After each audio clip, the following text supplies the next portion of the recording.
নতুন ও সমৃদ্ধ বাংলাদেশের জন্য নীতিগত রূপরেখা ও ভবিষ্যৎ ভাবনা তুলে ধরেছে বাংলাদেশ জামায়াতে ইসলামী। আগামী 12 ফেব্রুয়ারি অনুষ্ঠেয় জাতীয় সংসদ নির্বাচনকে সামনে রেখে দলটি এই রূপরেখা দিয়েছে। মঙ্গলবার সকালে রাজধানীর একটি হোটেলে জামাত আয়োজিত পলিসি সামিট 2026-এ এই রূপরেখা উপস্থাপন করেন দলটির আমির শফিকুর রহমান। এতে গণতান্ত্রিক রূপান্তর, অর্থনৈতিক স্থিতিশীলতা ও মানবিক মর্যাদাকে দেশের রাজনৈতিক আলোচনার কেন্দ্রে রাখার কথা বলা হয়। এই একই সাথে জামাতের আমির বলেন, বাংলাদেশের ভবিষ্যতে নারীর ভূমিকা অত্যন্ত গুরুত্বপূর্ণ বলে সম্মেলনে উল্লেখ করা হয়। তিনি বলেন, নারীর অংশগ্রহণ বাড়ানো শুধু ন্যায়ের প্রশ্নে নয়, এটি অর্থনৈতিক প্রয়োজন। জনসংখ্যার অর্ধেককে পূর্ণাঙ্গভাবে অন্তর্ভুক্ত না করে কোনো দেশ টেকসই সমৃদ্ধি অর্জন করতে পারে না। অন্যদিকে আগামী জাতীয় নির্বাচনকে দেশের ভবিষ্যতের জন্য কঠিন পরীক্ষা হিসেবে আখ্যা দিয়েছেন বিএনপি মহাসচিব মির্জা ফখরুল ইসলাম আলমগীর। এ প্রসঙ্গে তিনি বলেছেন, এই নির্বাচনই নির্ধারিত হবে দেশ লিবারেল ডেমোক্রেসি বা উদার গণতন্ত্রের হাতে থাকবে নাকি উগ্রপন্থী রাষ্ট্রবিরোধীদের দখলে যাবে। সবাইকে স্বাগত জানাচ্ছি আর কাবেল নিবেদিত দেশ সন্ধ্যায়। আমি সোনিয়া হক আপনাদের সাথে আছি। আলোচনার আজকে বিষয় রেখেছে দোষারোপের রাজনীতি, এবং এই বিষয়টি নিয়ে কথা বলতে আমার সাথে আজকে স্টুডিওতে যুক্ত হয়েছেন মোস্তফা কামাল, উপবার্তা প্রধান বাংলাদেশন, এবং যুক্ত আছেন আহমদ আলী কাশেমি, নায়েবে আমির খেলাফত মজলিস। দুজনকে স্বাগত জানাচ্ছি। এবং যেমনটা বলছিলাম যে আজকে আলোচনার বিষয় রেখেছি দোষারোপের রাজনীতি। আমি শুরুটা করতে চাই মোস্তফা কামাল আপনাকে দিয়ে। যেমনটা বলছিলাম যে দোষারোপের রাজনীতিতে দোষারোপ কিংবা নির্বাচনকে ঘিরে এক রাজনৈতিক দল অন্য রাজনৈতিক দলকে দোষারোপ করছে বা কথা কাটাকাটি চলছে, বাকবিতণ্ডা চলছে, উত্তপ্ত বাক্য বিনিময় চলছে। এই বিষয়গুলো প্রত্যেকবারই হয়ে থাকে, বিশেষ করে নির্বাচনের আগে এই বিষয়গুলো প্রত্যেকবারে হয়ে থাকে। কিন্তু এবার আমরা দেখছি সহিংসতার সংখ্যা আমরা কমিয়ে নিচ্ছি, এটুকু বলতে পারছি যে সহিংস কোনো ঘটনা ঘটছে না ঠিকই, কিন্তু এই যে উত্তপ্ত বাক্য বিনিময়, এটা কিন্তু শব্দবোমা ফুটতেই আছে। এবং এই বোমার ইতেই দেখা যাচ্ছে যে একদল আরেক দলকে, প্রতিপক্ষকে এমনভাবে ঘায়েল করছেন, আসলে এটিকে এক সময় কিন্তু আচরণবিধি লঙ্ঘন এমনটাও বলা হচ্ছে। তো এই 2026-এর এই নির্বাচনটিতে এই যে দোষারোপের যে সংস্কৃতি, এখান থেকে বেরোতে পারলাম না। এটি কি আমাদের রাজনৈতিক সেই জায়গাতেই আমরা পরিমণ্ডলেই থেকে গেলাম, নাকি কিছুটা উন্নতি কোথাও হয়েছে বলে আপনার মনে হয়? মোস্তফা কামাল, আপনাকে দিয়ে আলোচনা শুরু করি। ধন্যবাদ আপনাকে সোনিয়া। একটু উন্নতি তো হয়েছে বলা চলে। এই কারণে বলা যায়, যখন তো হাতের কাজ করছি না, মুখের কাজ করছি। তো মুখের কাজ দুটা আছে, অত্যন্ত সহজ দুটা কাজ। একটা হচ্ছে কারণে অকারণে দোষী সাব্যস্ত করে ফেলা। আরেকটা সহজ কাজ আছে অকারণেও প্রশংসা করা। প্রশংসার হয়তো মাত্রা অথবা প্রশংসার বিষয়বস্তুটা ভলিউমে তত বড় নয়, কিন্তু প্রশংসা করলাম আচ্ছা মতো। এটা এক ধরনের আমাদের বৈশিষ্ট্যগত বা স্বভাবের অংশ। আরেকটা হচ্ছে কারণে কারণে দোষারোপ করা। আরও একটা হচ্ছে যে নিজের দোষটা ঢাকা। আমার দোষটা ঢাকতে গিয়ে আমি কাশেমি ভাইকে দোষারোপ করলাম।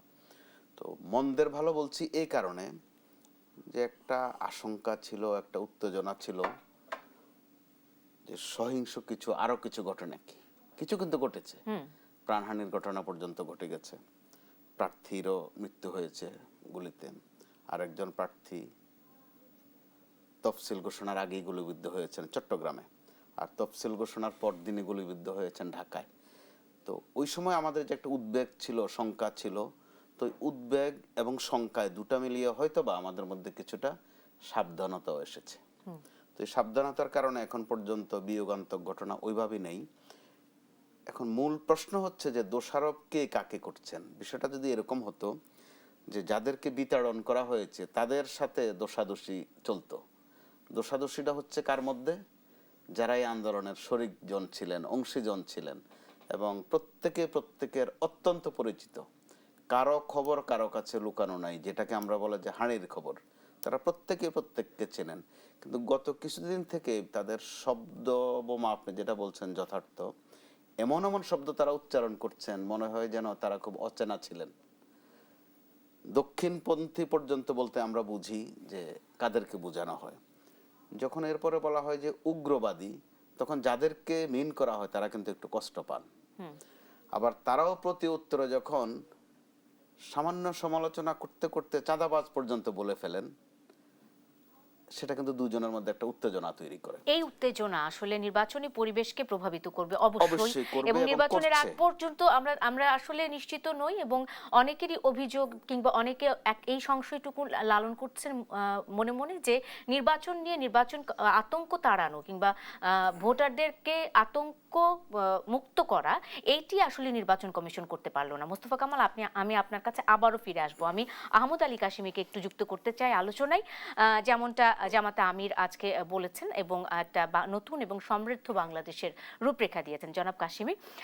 আপনার কাছে একটু মানে আমি একটু বিস্তারিত জানতে চাই এই রূপরেখাটি এবং জামাতের অবস্থান, যেহেতু জোটবদ্ধ হয়ে আছেন, জামাতের অবস্থান মানে পুরো জোটের অবস্থান, ভবিষ্যৎ বাংলাদেশটাকে কিভাবে দেখতে চাচ্ছেন আপনারা, একটু যদি আহমদ আলী কাশিমি আপনাকে যুক্ত করি আমি।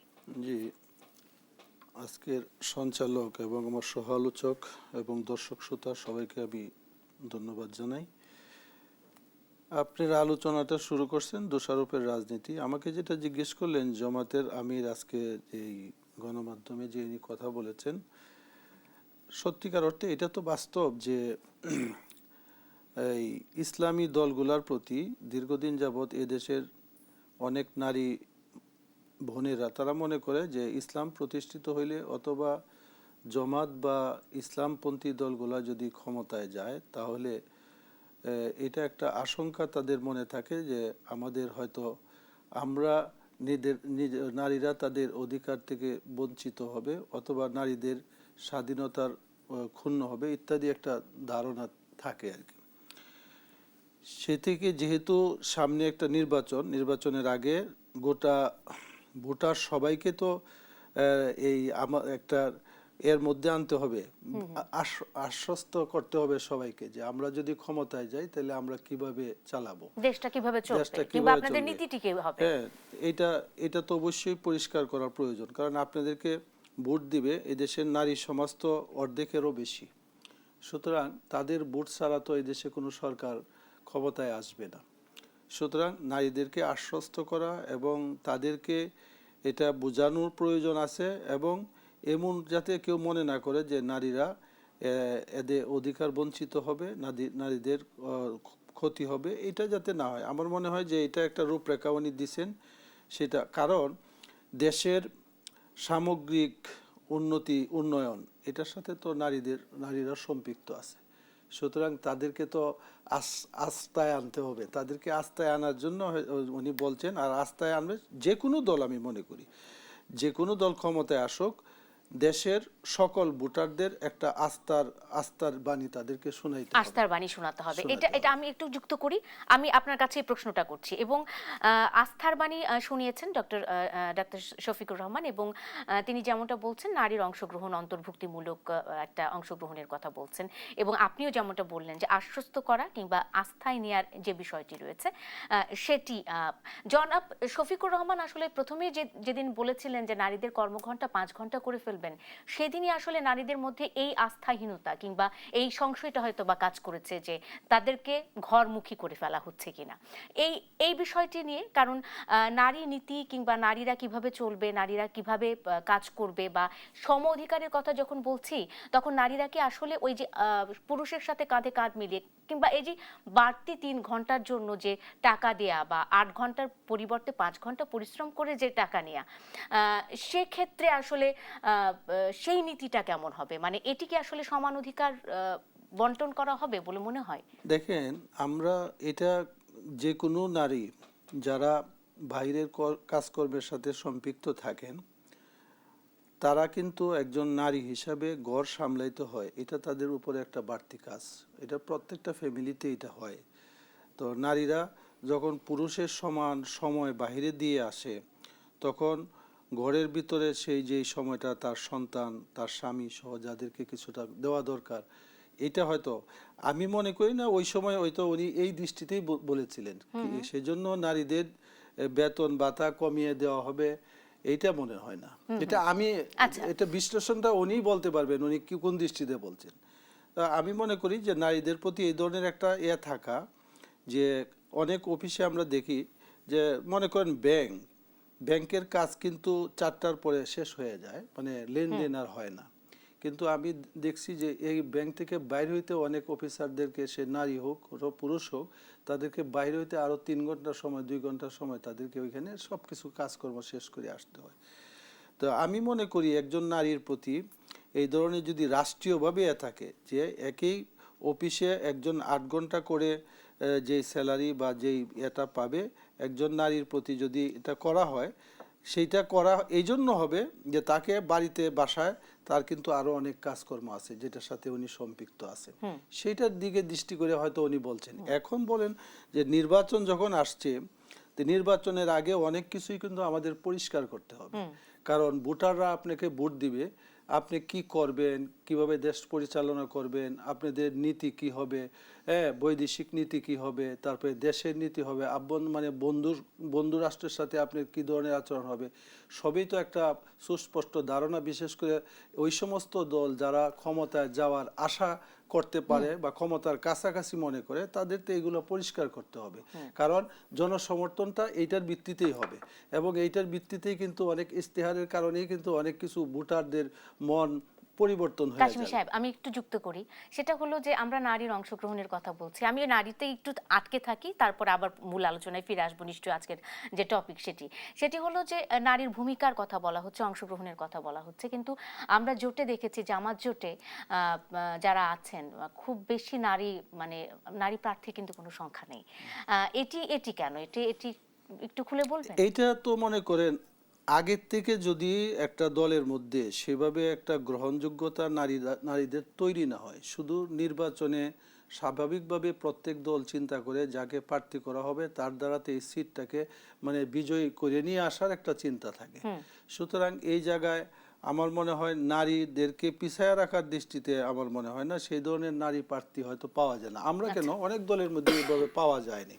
আপনি দেখেন বিএনপি তো একটা অনেক পুরাতন একটা রাজনৈতিক দল, যেই দলের সাথে সক্রিয় রাজনীতির সাথে অনেক নারীরা, অনেক বোনেরা আছে, তারপরেও বিএনপির মধ্যেও কিন্তু অনেক বেশি নারী, 10% অনেক বেশি নারী যে তারা আসছে প্রার্থী হইয়া, এটা আমরা দেখতেছি না। সুতরাং আমার মনে হয় এইটা তো কিছুটা সময় লাগবে। নারীরা তারা যদি রাজনীতির সাথে সেভাবে সম্পৃক্ততা থাকে, তখন দল তাকে দেওয়ার জন্য চিন্তা করে, আর যদি সেমন সম্পৃক্ততা না থাকে তখন দল চিন্তা করে যে আমার এই সিট আমাকে নিয়ে আসতে হবে।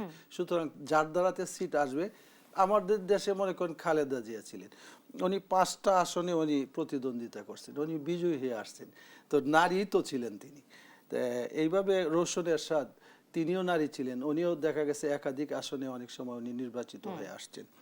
মানে নারী নেতৃত্বটা, মানে এই যে চর্চাটা, নেতৃত্ব না আমাদের, আমি এখন যে কথাগুলো বলতেছি এটা আমাদের দেশের সংবিধান, আমাদের দেশের এর উপরে ভিত্তি করে বলতেছি। আমার এই কথাগুলো কিন্তু পুরা ইসলামের উপরে ভিত্তি করে না, আমি চলমান রাজনীতি এবং চলমান সংবিধান,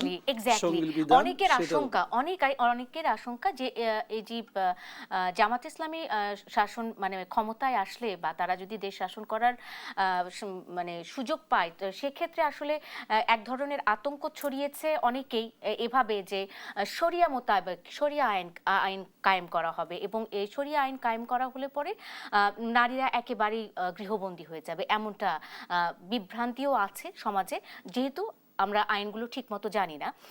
আপনি নিশ্চয়ই আমাকে একটু পরিষ্কার করে বলতে পারবেন। একটা বিরতির সময় হয়েছে, বিরতি পরে ফিরে এসে আমরা নিশ্চয়ই আরো বিস্তারিত জানবো। দর্শক, আর কাবিল নিবেদিত দেশ সন্ধ্যায় একটা বিরতি নিয়ে ফিরছি, সঙ্গে থাকুন। বিরতির পর স্বাগত আরেকবার, দেখছেন আর কাবিল নিবেদিত দেশ সন্ধ্যা। সোনিয়া হক আপনাদের সাথে আছি এবং আজকে আলোচনা করছিলাম দোষারোপের রাজনীতি।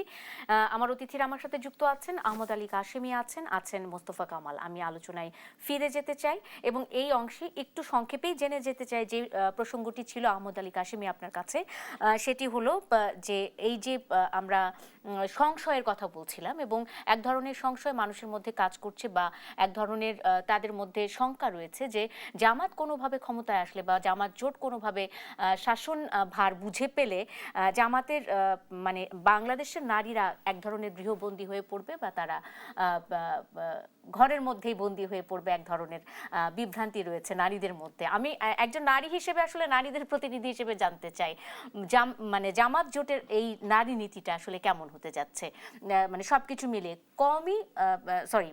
শরিয়া আইন যদি প্রয়োগ করা হয়, সেক্ষেত্রে নারীরা কিভাবে সেই আইন মোতাবেক চলতে পারে? এক নম্বর কথা হলো যে জামাত তো এখন পরিপূর্ণ শরিয়া আইন বাস্তবায়ন করতে পারবে এই ধরনের কোনো কনসেপ্ট, এই ধরনের কোনো কথা তো তারা বলে নাই। কারণ এই দেশটা পূর্ণাঙ্গ একটা ইসলামী রাষ্ট্রের দিকে যেতে হলে আমাদেরকে আরো অনেক দিন কাজ করতে হবে, এটা আমি মনে করি।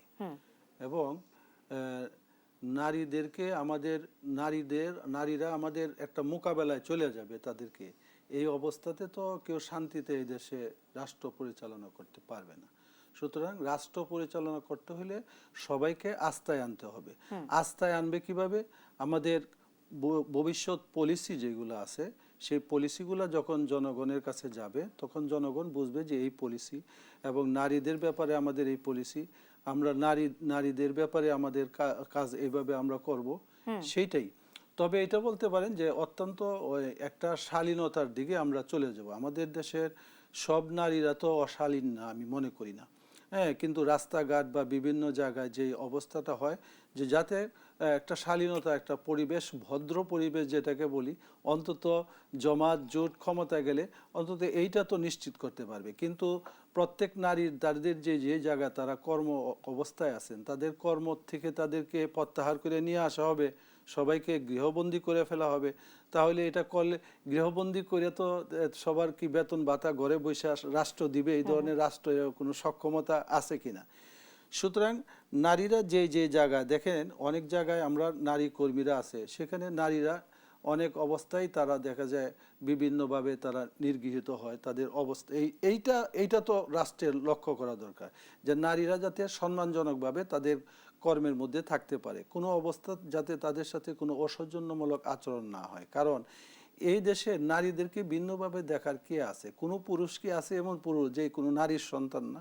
সুতরাং নারী বিদ্বেষী হয়ে যাওয়া বা নারীকে ভিন্নভাবে চিন্তা করা, তবে হ্যাঁ বলতে পারেন যে পরিপূর্ণ একটা শরিয়া রাষ্ট্র যদি হয় তাহলে রাষ্ট্রের সেই পলিসিগুলো আস্তে আস্তে ডেভেলপ করার জন্য জনগণকে আস্থায় নিয়ে আসতে হবে। জনগণ যদি স্বপ্রণোদিতভাবে যদি তারা আস্থায় চলে আসে যে আমরা পূর্ণাঙ্গ ইসলামের উপরে আমরা চলে আসলাম, বা ইসলামের নির্দেশের বাহিরে আমরা চলতে চাই না, সত্যিকার অর্থে ইসলামের নির্দেশটাকে মনে প্রাণে মানার মতো রাষ্ট্র যদি মানুষকে এইভাবে আস্তে আস্তে কৌশলে নিয়ে আসতে পারে, হ্যাঁ, তাহলে তো অসুবিধার কিছু নেই। আমি একজন নারী হিসেবে অবস্থাটা হলো এরকম যে নারীর প্রতি আল্লাহর কি বিধান আছে, তাই না? পুরুষের প্রতি আল্লাহর কি বিধান আছে, তখন আমরা চাবো যে আল্লাহর বিধান প্রতিষ্ঠা করতে চাই। সুতরাং সেই জায়গার মধ্যে যদি একজন নারী সহযোগিতা করে, একজন বোন যদি সহযোগিতা করে, তখন তো সেইটা করা আমার জন্য সহজ হবে। তখন নারীদের অবস্থানটাকে আমরা এরকমভাবে করব যে শরীয়ত যেটাকে অ্যাকসেপ্ট করে। কিন্তু বর্তমান এই সংবিধানের আয়ত্তে আমরা যে নির্বাচন করতেছি, সেই সংবিধানকে হঠাৎ করে যদি কেউ পরিবর্তন করে একটা ইসলামী রাষ্ট্রের দিকে চলে যায়, এটা এখন যাওয়ার সময় আছে হয়েছে কিনা আর যাবে কিনা, এটা জামাত কেন কোনো ইসলামী রাষ্ট্রই কোনো ইসলামী দলই কিন্তু এই ধরনের ঘোষণা দেয় নাই। হ্যাঁ, সকল জনগণ যদি মনে করে যে আমরা এটাকে জনগণ যদি স্বতঃস্ফূর্তভাবে মনে করে তখন আমরা ইসলামের দিকে যাইতে, ইসলামী শরিয়া রাষ্ট্র পরিচালনা করতে তো আমাদের বাধা থাকার কথা না। আমরা মনে করছি জনগণকে আস্থায় নিয়ে আসা, জনগণকে আমরা, জনগণ শব্দ দিয়ে আমি নর নারী সবাইকে বুঝাচ্ছি। ওকে ওকে ওকে, থ্যাংক ইউ ভেরি মাচ। আমি আমি আমি আমি স্পষ্ট হয়েছে আমাদের কাশিমি। আমার মনে হয় মোস্তফা কামাল আপনি একটু যোগ করে দেন, আমি আবারও প্রশ্নতে চলে যাব। জি, যোগ করতে চাই এই বিষয়টা। আমি যদি মানবাধিকারটা নিশ্চিত করি, মানবিক মর্যাদার কথা বলেছেন ডক্টর শফিকুর রহমান, মানবাধিকার নিশ্চিত করলে নারীর অধিকার আর পুরুষের অধিকার, শিশুর অধিকার, বৃদ্ধের অধিকার আলাদা হয়ে যেত না। যেখানে আমার মানবাধিকারেই কিন্তু একটা বিরাট শূন্যতা, এইগুলো একদিক। দ্বিতীয় দিক, নারীর নেতৃত্ব বা নারীর অংশগ্রহণ বিষয়ে জামাতে ইসলামের কিন্তু কিছু বয়ান ছিল বিভিন্ন সময়ে। অনাস্থার কারণটা ওখানে, নতুন করে নয়। এক সময় তারা বলতো যে নারী নেতৃত্ব হারাম, বলেছে, কিন্তু খুব জোরালো ভাবেই বলেছে। আবার কি করেছে? নারী নেতৃত্বের সাথে জোটও করেছে, আবার আরেক নারী নেতৃত্বের সাথে আন্দোলনও করেছে, সরকারেও গেছে। পরবর্তীতে আবার আরেক নারী নেতৃত্বের বিরুদ্ধে আরেক নারী নেতৃত্বের অধীনস্থ হয়ে আন্দোলনও করেছে। অর্থাৎ বিষয়গুলো কিন্তু সাংঘর্ষিক। তো সাংঘর্ষিক বলছি এই কারণে মানুষ যথেষ্ট সচেতন। আগেও যে টুকটাক কথা হতো না এগুলো নিয়ে তা নয়, এখন আর হয়েছে, কারণ এখন আমাদের প্রজন্মের যেই একটা ভিন্নতা এসেছে, বৈশিষ্ট্য যোগ হয়েছে, যে চোখের উপর চোখ রেখে চোখে চোখ তাকিয়ে কথা বলা কিন্তু আমাদের এই জেনারেশন অভ্যস্ত। আজকে ধরুন না, জামাত ইসলামের আমির যে বক্তব্য দিয়েছেন যে রাষ্ট্র গঠনে নারীর অংশগ্রহণ বাড়াতে হবে, কাকে বলেছেন সেটা? গণমাধ্যমকে তো বলেছেনই। 30টি দেশের কূটনীতিকরা সেখানে ছিলেন, ভারত সহ। তো তাদের কাছে তিনি যখন বললেন নারীর অংশগ্রহণ বাড়াতে হবে, তখন তারা উপস্থিত যারা ছিলেন তারা এবং যারা সেটা পর্দায় দেখেছেন তারাও জানেন যে জামাতে ইসলামী মাশাআল্লাহ একজন নারীকেও এবার নমিনেশন দেয়নি। অর্থাৎ সংঘর্ষ তো আপনার নগদে। তো আর বাস্তবতা হচ্ছে নির্বাচন আসলে এই ধরনের কথাবার্তা বলতে হয়, এটা ক্লিয়ার ওয়াদা করেছেন দিতে কিন্তু হয়। জনাব আহমদ আলী কাশিমি আরেকটু বা যোগ মোস্তফা করে আমি কামাল এই ভাই। কারণে যে এবারের বাস্তবতাটা ভিন্ন, যে আপনি মন চাইলেও আর বললেন, প্রসঙ্গক্রমে বলতে হয়। একসময় আওয়ামী লীগ নিয়ে এ ধরনের কথা ছিল যে আওয়ামী লীগ ক্ষমতায় আসলে ধর্ম থাকবে না, ইসলাম থাকবে না। বিশেষ করে 96 সালে দেখা গেল যে আওয়ামী লীগ সভানেত্রী শেখ হাসিনা এমন একটা সেশন করলেন, তিনি তার পোস্টার এবং প্রচার করলেন একটা তসবিহ হাতে, একটা হিজাব মাথায়।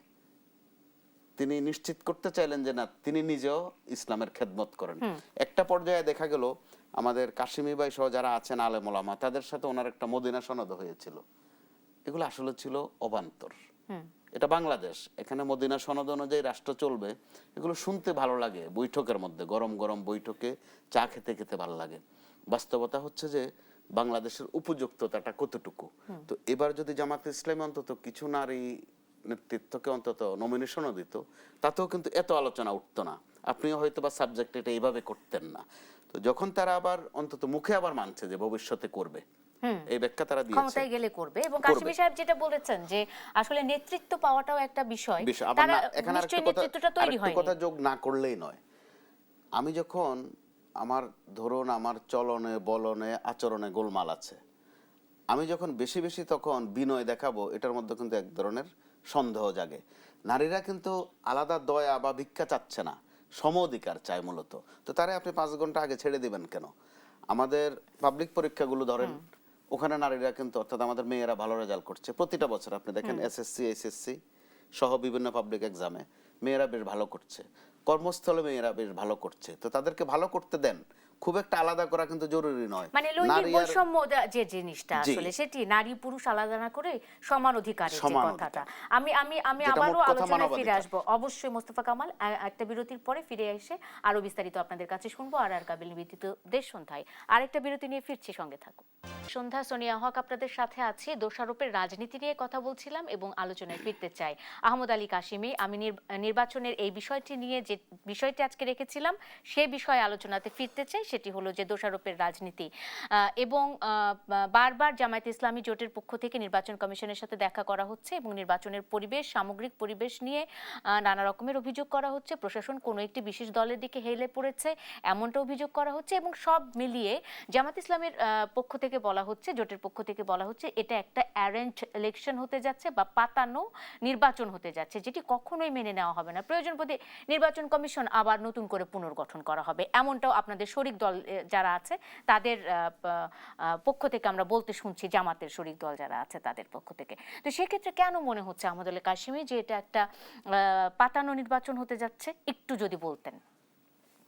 দেখেন, এই যে নির্বাচনের সাথে সম্পৃক্ত যারা আছে তারা যে একটি দিকে কিছুটা হেলে পড়ছে, এটা মানে মনোনয়নপত্র দাখিল করার পর বাছাইয়ের সময়ই কিন্তু অনেকটা বোঝা গেছে।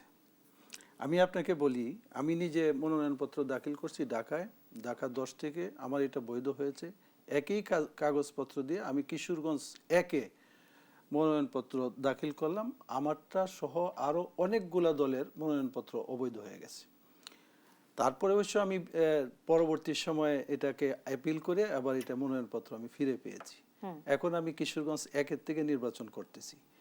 তো দেখেন, এইটা সহ আরো অনেক জায়গায় দেখা গেছে যে অন্যদের টুকনো অজুহাতে মনোনয়নপত্র বাতিল করে দিছে। যদিও এটা পরবর্তী সময় আপিলে আইসা ঠিকছে, কিন্তু এতে এই যে আপিলের কষ্ট, আপিল করা, ঢাকায় আসা, আমরা যারা ঢাকায় থাকি আমাদের তো ঢাকায় আসতে হয়, কিন্তু অনেকে তো ঢাকায় থাকে না, তাকে আইসা ঢাকায় আপিল করতে হয়েছে।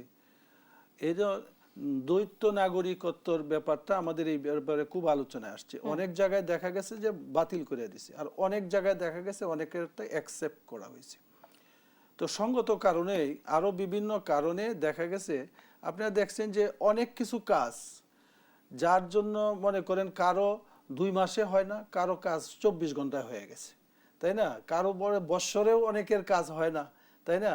তা অল্প সময়ে হয়ে যায় কারোর জন্য। তো এই যে একটা আমরা যেটা চাচ্ছিলাম যে বৈষম্য বিরোধী একটা আন্দোলনের মাধ্যমে বিগত আওয়ামী সরকারের পতন হয়েছে। সুতরাং এই সরকার বর্তমানে যেই সরকার প্রতিষ্ঠিত হয়েছে তারা তো বৈষম্য বিরোধী আন্দোলনের একটা ফসল। সুতরাং এই ফসলে এখন যখন নির্বাচন সামনে আসছে, তফসিল ঘোষণার পর থেকে কিছু কিছু জায়গায় বিভিন্ন কাজে কর্মে বিভিন্ন কারণে এটা মনে করাটা অনেকটা স্বাভাবিক হয়েছে যে মনে হয় যেন প্রশাসন একটা দিকে তারা অনেকটা ঝুঁকে পড়েছে। এইভাবে যদি ঝুঁকে পড়ে নির্বাচনটা হয় তাহলে তো এইটা পাতানো নির্বাচন অথবা এটা একটা অ্যারেস্ট করা নির্বাচন, এটা বলার কারণ আছে। সুতরাং আমরা মনে করি যে এখনো যে সময় আছে, আপনি দেখেন নির্বাচনের একটা সুন্দর পরিবেশ ছাড়া নির্বাচন কিন্তু সুন্দর হবে না। আমরা এই পর্যন্ত আপনি দেখলেন যে নির্বাচনের বাছাই পর্ব শেষ হয়ে গেছে, কালকে প্রতীক দেওয়া হবে।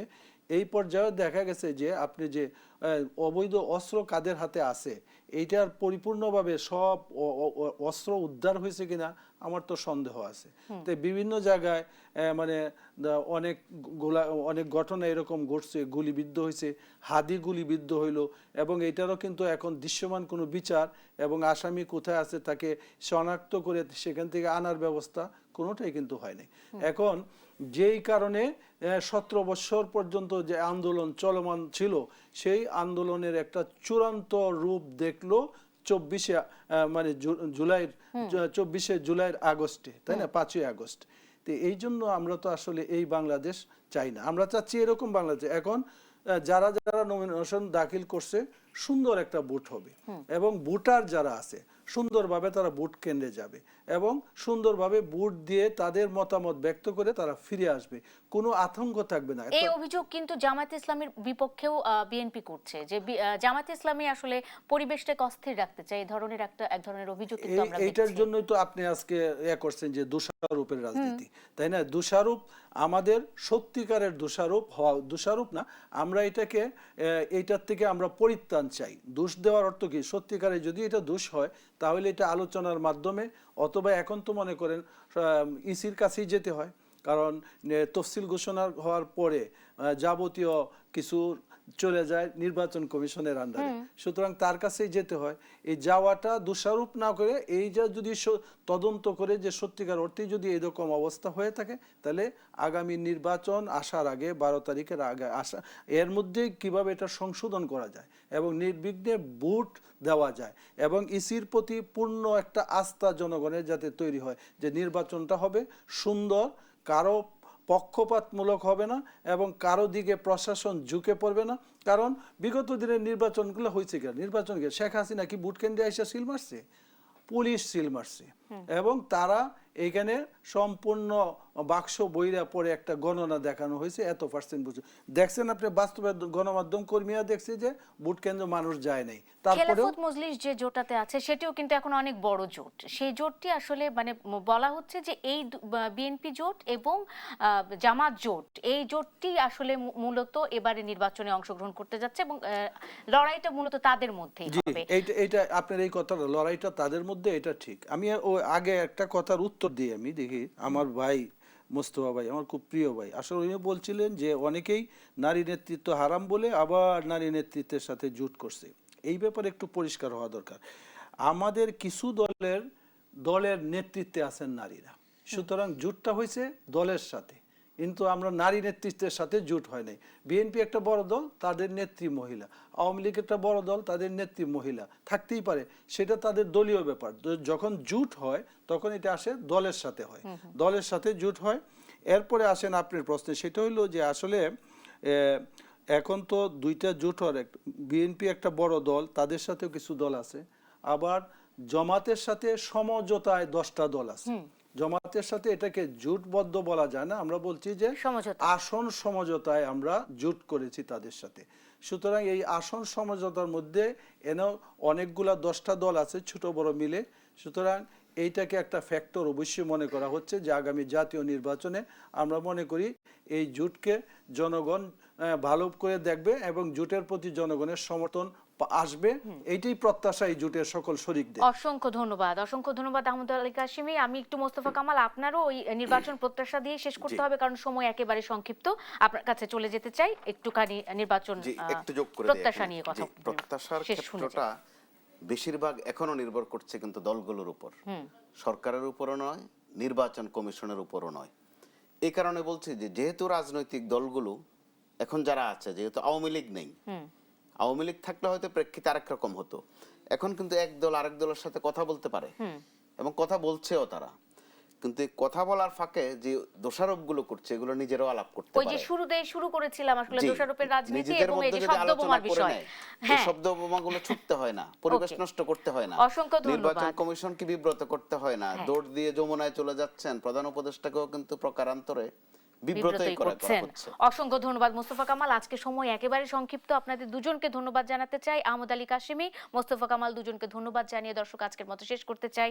আর কাবিল নিবেদিতদের সন্ধ্যা, আপনাদেরও ধন্যবাদ।